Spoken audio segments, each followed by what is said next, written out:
All right. Seems like it's going. Hopefully it's all right, come forward. So hopefully, forward sequencing code. So hopefully you got a chance last week to get through or at least attempt most of these boot ups. They were intended to test your loop writing savvy, since that's what we're studying right now. Though the first couple actually weren't that, they were just to sort of get you warmed up. So if you recall, the first boot up was intended, actually do I have it here? All right, should work. It's intended to draw a circle in the center of the screen. And so there's a few key ideas here. Let's see if this works. There it is. Okay, that's what we're trying to draw.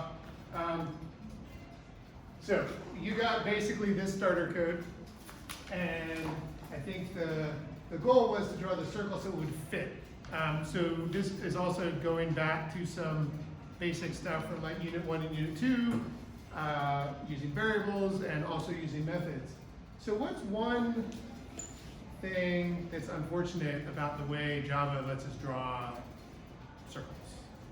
Somebody ran into this. I mean, it starts in the top left corner and Yeah, it draws, like, because the way we draw circles is we draw ovals, and the way ovals are defined is this weird thing where you're really defining a rectangle, and then it just draws an oval that fits in that rectangle, and the coordinate is the top left corner. Normally when we think about circles in math, like the definition of a circle is like a center point and then a radius, all the points that are, you know, the same radius away from the center. So the first thing I do when writing code like this is say, hey, I want to talk about circles, not ovals, and I want to be able to talk about their centers, because lots of things, like in this thing for sure, I want to place the thing by its center.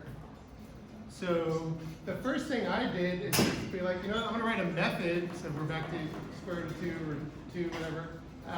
Write a method to just let me draw a circle the way I want, with an x and a y and a radius.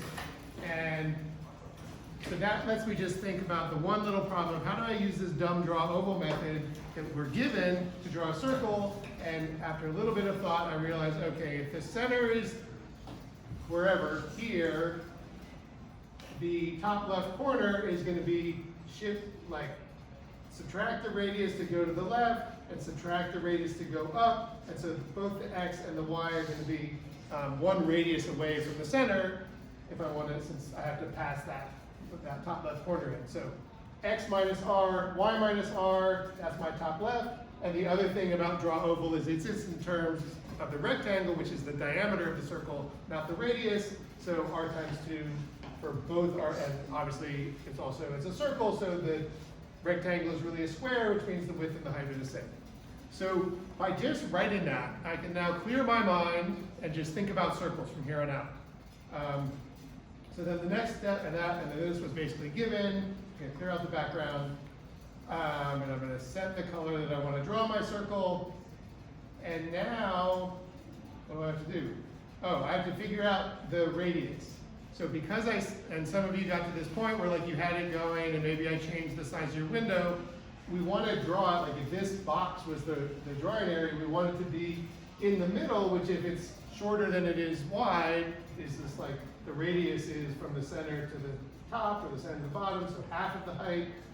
But it could be like portrait mode, where it's skinnier than it is tall, in which case it would be constrained by the width. And I pointed you in the code to, you know, math.min is your friend. So the idea here is it's like, we just want to use whichever one's smaller, the width or the height. And math.min will do that. You could also, channeling Unit 3, write like an if statement. If the height is greater than the width, use the height, else use the width, or whatever. But this is much more concise. And then we divide by 2 because we want a radius. So this one, fairly straightforward. Once we have figured out the radius, I guess we have to figure out the x and y, which is just the middle, right? Because we no longer have to adjust, because we draw a circle at the specified center, and clearly the center of the drawing area is the width divided by 2 gets us here, and the height divided by 2 gets us on the y-axis. Okay, so that one was just a warm-up. Key ideas: write a method, define a variable.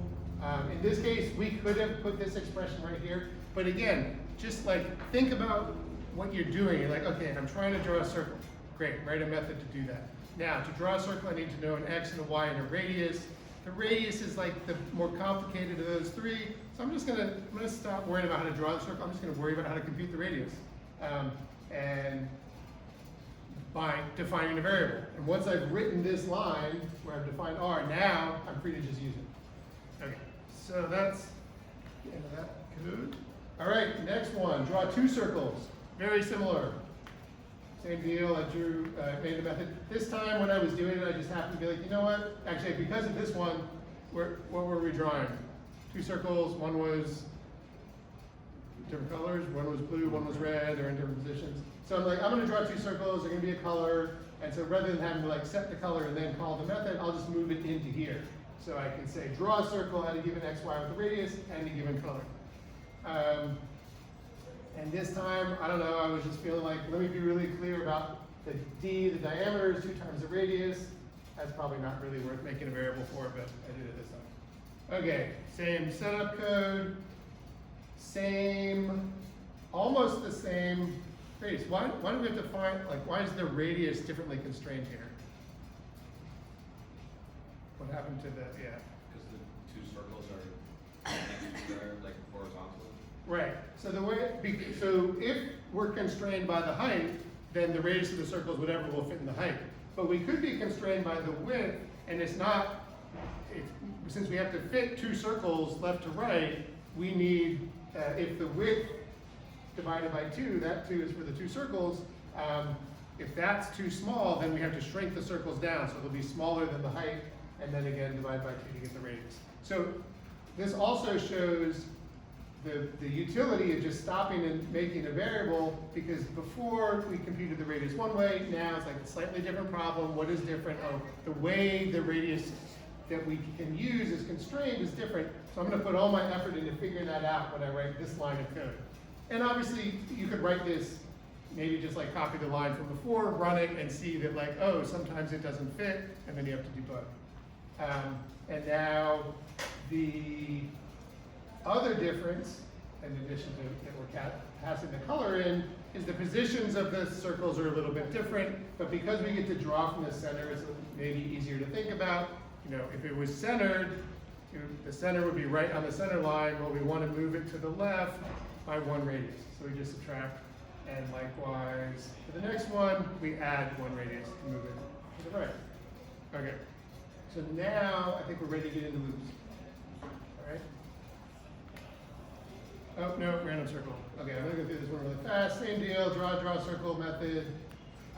This one, the sort of take it further, whatever, had a little loop. So, and this is the reason I'm writing yet another method. So this method is the general purpose draw a circle. This one can contain most of the logic for drawing a random circle with all those constraints. It had to be positioned next to the, the nearest wall. And the idea here was we're going to pick a random value. Hopefully you remember this recipe for making random values. This is definitely a thing the College Board wants you to know. Math.random gives you 0 to 1.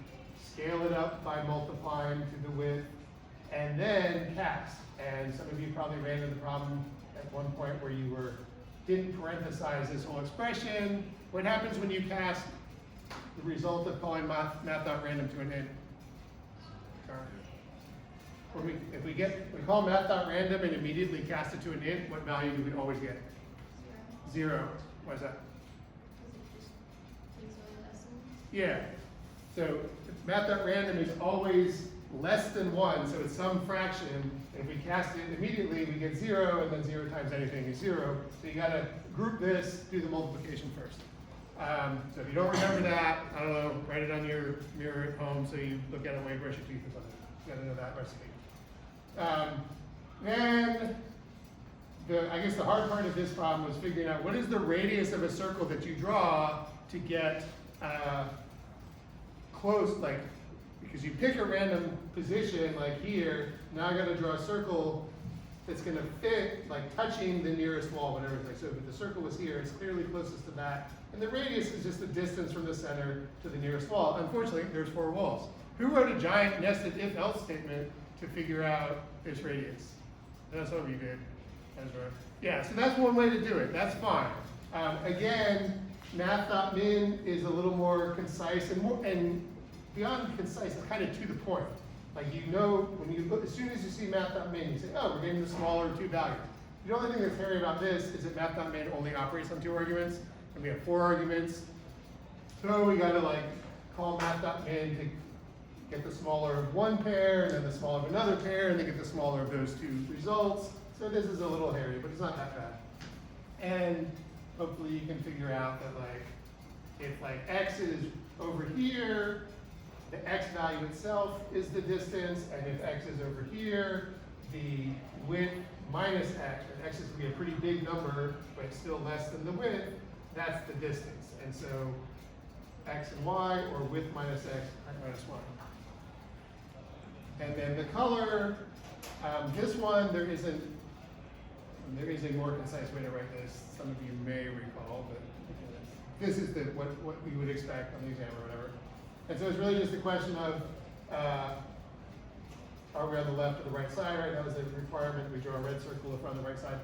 This also shows the benefit that I'm getting from having written draw circle. A bunch of you ran into the problem where you had basically this test where x was less than half the width. So you're correctly figuring out, is my x value in the left-hand side of the screen? Unfortunately, that x value was actually the top, you were still passing that to draw oval, and so the circle, if the circle center was just over here, but the top left was on the left side, you would draw a blue circle when you should have drawn a red one.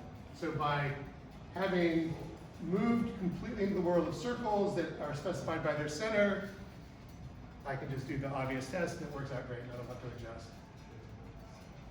And then we draw the circle, we're just passing in all the values that we figured out. Oh, and then the last thing was I said, now for funsies, and to use a loop, write a loop that will basically call this method a bunch of times. And so here, if you just called it once, you would get 1 circle, and you just wrap it in a loop. How many times does this loop run, Alex? 20. Yeah, exactly 20. So you should be able to read this off. Any loop that starts at 0, goes to less than some value, and goes up by 1, I++, you can just read this number, this value, and it's going to run 20 times. Or if it's a variable n, you say it's going to run n times. And in this case, we're not actually doing anything with I, we're just using it to repeat the loop 20 times, so it draws 20 circles. Okay, now we're getting more into circles, or more into loops rather. As usual, this time I'm drawing filled circles, so I write my method called fill circle, and here's my draw with the setup. The point of this one was you pick a random radius, because then you have to figure out how many circles you want to draw. And again, I just take it in steps. So I can't, like, this is not like baby steps for babies. This is like how you should really program. This is how I really program. This is basically, like, it's worth giving names to things rather than having to read. Even something as dumb as like 2 times r, oh yeah, that's the diameter. Especially if you're going to use it a few times, it's just easier to read and not have to decode. This n is width divided by diameter rather than width divided by 2 times, why are we dividing it? It's like, this is a very simple expression to understand. And if you want to spell out diameter, that's fine too. Short variable names when they're local is fine. And then the hardest part of this problem perhaps was figuring out how to center the line of circles, right? You can figure out how many circles you can draw, but now you want to center it. So this is a nice place to use the remainder operator because we've picked n to be the maximum whole number of circles that will fit, and therefore the extra space, which I'm calling extra here, is just the remainder, whatever's left over. That's what the remainder means. And so now, knowing how much, if their line of circles is going to be like this, there's some extra space. If they were all left justified, extra space would all be at this end. But we can divide that extra space by 2 to get the same amount on both sides, and then just make a variable to say where we're going to start. Like the starting, it's actually the starting x value. And then, boom. Now this is a classic loop. Okay, quick test. How many times does this loop run? Come on. N times, right, because we read it right off. And so this is actually other than just doing something repeatedly, usually when we're doing something repeatedly, we want to do something different. The random circles, the reason we didn't have to like use the loop variable is because it was random. So every time we called the method, it did something different inherently. This time, we're just calling fill circle. So we got to call it with some different argument, and that somewhere in here we're going to incorporate the loop variable. So the other thing that I would strongly encourage you to do is write your loops like this, simply. Right? Start at 0, go up to some value, go by 1. You can also write the loop where you like actually have the loop variable be like the x coordinate of each circle, and then you increment it by the diameter of the circle, and like you do a bunch of math in the sort of loop header. It is much easier, in my experience, to analyze what's going on in a loop if the loop itself is simple. It's just counting 0, 1, 2, 3, 4, 5, and then inside the body of the loop, you do whatever math you need with that counting variable. So in this case, the only thing that's changing as we draw each circle is its position on the x-axis. So that's the second argument to our fill circle, so that's where all the magic happens. So we can first look at everything else. We're passing the graphics, we're passing height divided by 2 is just centered vertically, r is the radius that we picked randomly, color is blue. And so everything of import is happening in this one expression, start, which we picked to be the starting x value of our first circle, plus I should have used d here, that's a mistake. It's really just I times the diameter. And this also gets us to a way to analyze your loops, especially just in general. You don't want to have to like think through every possible step of this iteration, especially because it's going to run n times. Well, how many times is n? I don't know. But it's very useful to look at what happens on the first time through the loop and the last time. So what is the value of I on the very first iteration of this loop? Yeah, so we can just sort of look at this now and say, what happens when I is 0? Start plus I times 2 times r. If I is 0 is obviously the value of that expression is what? Yep, so we're going to draw our first circle exactly where we want it at the starting position. So if you analyze that and there was some extra like plus 10, you'd be like, what? Why are we adding 10 here? That doesn't make any sense. Or like plus r or something. Then we can go all the way up. Let's just say we're drawing, in this case it's not that interesting, but if we were drawing 10 circles, so n was 10, what is the last value in the loop, Aaron? The last value of I. It would just be n. So if n is 10, what is, what's the last value that's less than 9. There you go. So we get 9, and I guess here we can plug it in and be like, okay, that's going to be 9 diameters later. So in this case, the ending point is not that interesting. So definitely start with that first, just like plug in 0, it's usually mathematically easy, and make sure it's doing what you want. Because if it's not, like if it doesn't work for the first case, it's definitely not going to work for the rest.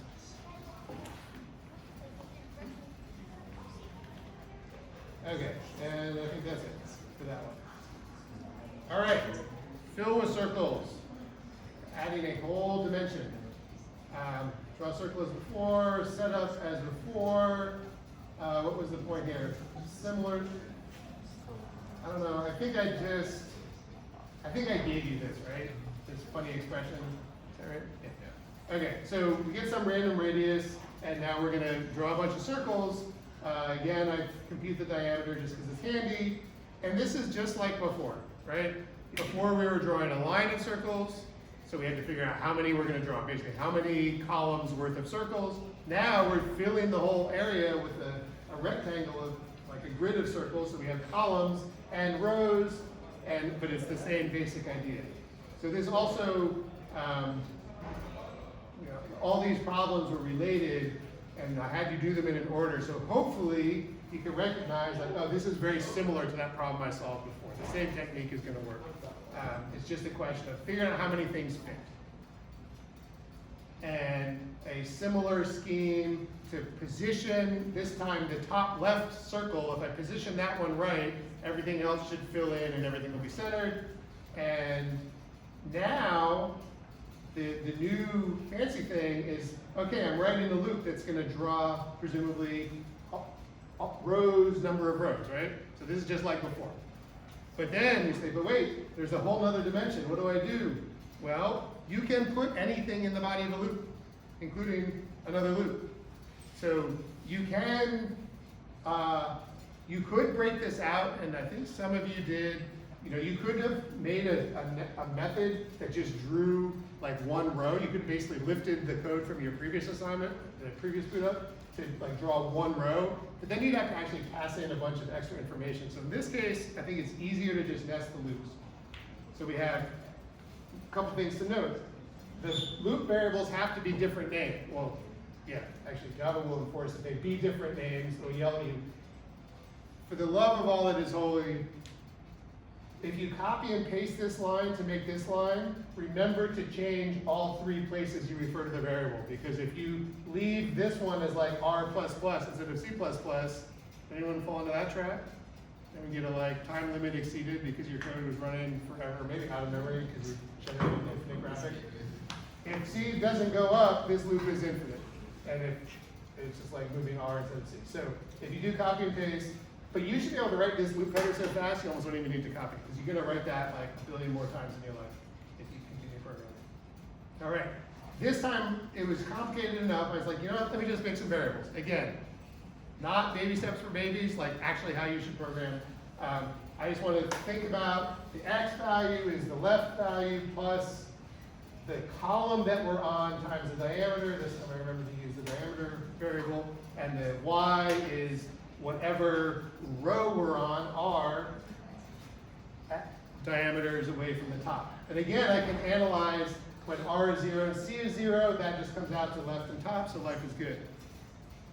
And now, just draw a circle. Easy as that. So the point again of making all these variables is like, once you've set up the variables and you can sort of mentally confirm that they're right, you can, the actual doing the thing is very straightforward. You're just passing in these values, not doing any complex math that you have to like decode all in one line. That line is currently indented a little bit funny because this code also does the like pick a random, fill some of them randomly. So first I added a fill circle, and now math.random. This is the other sort of canonical way to use math.random if you want to do something with some probability. Probabilities are always expressed from 0 to 1. Since math.random never returns 1, it will always be less than 1, so probability 1 is something that should always happen. So just write it like math.random less than whatever probability you want. So this is a 25% chance of drawing a filled circle, otherwise we draw the unfilled circle. And finally, checkerboard. Who finished checkerboard? Okay. It's worth taking a crack at it if you haven't finished it. In some ways this one's, I don't know, it's not the same. The only difference here is that instead of having to figure out how many things to draw, we are given the number of squares. So 8 is like a regular checkerboard. And now we have to figure out the size of the squares to draw to sort of fill up the space. And again, just think about it as, let's just figure it out. SQ stands for square, which is the size of the square. Similar strategy as before. Get the smaller of the width and the height, because it's a square, so whichever one's smaller is going to constrain us. In this case, I said make it 90% of the size, so I multiply by 0.9 to get 90% of the smaller one, and then divide by n to get, what is this? This is right, that's the size of the square. Right? You're going to make 8 squares. The whole board is this expression, divide by n to get 1 square. Some of you did run into a thing, I think Katani ran into this thing where if the number of squares was larger, the board shrank. Anyone run into that? Where like, if you tried like n equals 100, why did that happen? It starts like rounding off pixels. Yeah.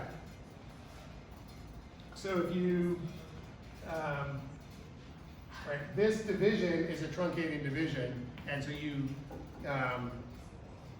and what you presumably did, actually let me see,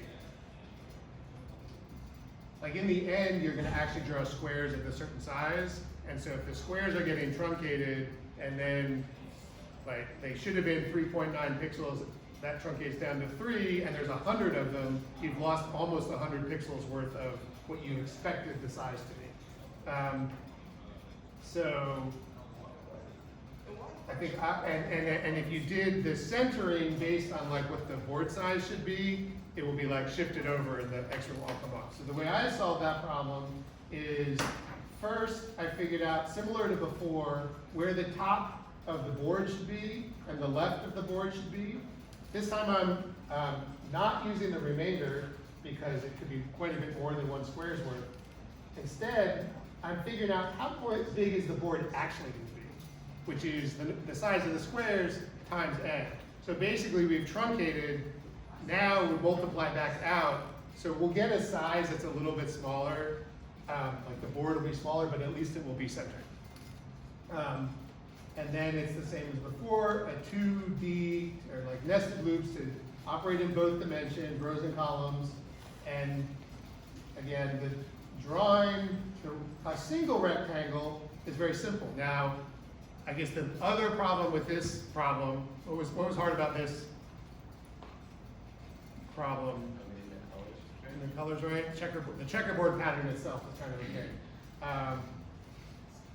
So, and again, this, or I'm going through this in the kind of the order that I might write it. So I might actually write this code and just be like, you know what? I'm not even gonna worry about the color first. Let's like see if I can draw the rectangles in the right places. I might even use like draw rect instead of fill rect, so it's not just like one big block of color. And then once I see I'm getting like the right basic pattern, then I worry about the next thing, which is actually setting the colors. And there's a couple ways to think about this. Who had a theory? Like, what is the actual pattern of a checkerboard? Who wants to describe that? Like, how would you describe to someone who had the color in the checkerboard what the color? Alternating? Okay, so color, color, color, color. Wait, that doesn't look like a checkerboard pattern. I alternated, right? Like the top left corner is a black square, there shouldn't be one directly next to it, or like either vertically or horizontally has the same color. Right. So really, as we all know, the actual pattern looks like this.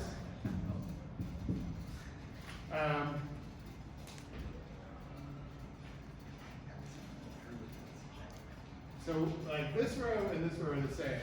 What else can we say are common between these two rows? They're both odd rows.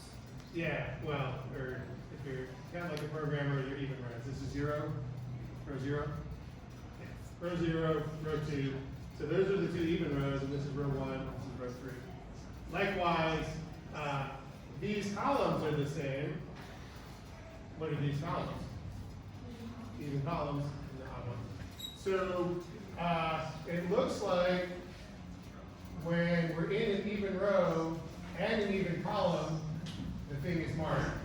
And conversely, when we're in an odd row and an odd column, the thing is marked. The color blue or whatever you want to think about it.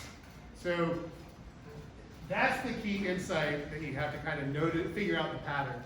From there, there's a bunch of ways you can do it. Who wrote a like nested ifs? Like if even row, then inside that if odd row or odd or even column. And that's one way to do it. Because there's kind of 4 choices. Who did that? I know some of you did. Okay. Who did a single if else with a more complicated condition? What was your conditions are? Even row and even column, or odd row and odd column. Yep. So you can, I think what Zara just suggested, we have R and C as our numbers. So if R remainder 2 equals 0, that means it's even. I mean, I'm gonna even say even R and then even column. Column remainder 2 equals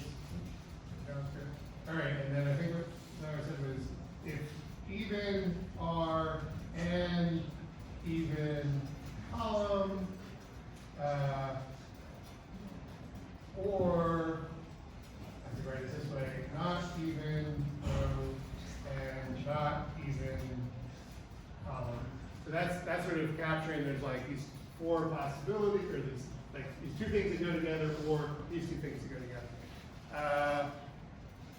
There's a further mathematical insight you could have, which is, again, or there's the further logical insight you could have, which is, this is kind of another way of saying, like, these are both true or they're both false. So Booleans it's rare to compare Booleans, but you can. So you could say, if the values of, like, the evenness is the same, if the row, if this is true and this is true, or this is false and this is false, so you could simplify the logic down to that. Or, what happens if you add an even number to an even number? What kind of number do you get? If I add two even numbers together, so I get another even number. If I add two odd numbers together, what do I get? So the only way I get an odd number if I add mismatch, right? Even plus odd. So that means if row plus column, right? It's even and even, or odd and odd, is itself even. That's the whole condition. So I did not expect you to figure that out necessarily. I think some of you did when I gave you a little hint, like I asked you basically the questions I just asked you. But that is probably the simplest way to do it. So we just add the two numbers together and take the remainder, and if that is even, set it to blue, otherwise set it to red. And again, if any of you remember the ternary operator, we can make this even a little more concise. But so this is a really nice solution to this problem, where we're not making our ifs too complicated, and then we made some judicious use of variables so that our final call is very straightforward. We're just using the loop variables to advance through the columns and through the rows, and drawing our squares and setting the color based on the loop variables. So this code is all posted in the readings. You can page through it with the arrow keys and look at it. Yeah. Any questions about that? I suspect not. So we're continuing on Unit 4. But these are like, if you did not get through all of these last week, you should definitely try and finish them. You have just seen the answers, so you have like a bunch of ideas about how to do it. But now go back to your computer and see if you remember those ideas, and use them while they're still fresh in your brain. All right, thanks very much.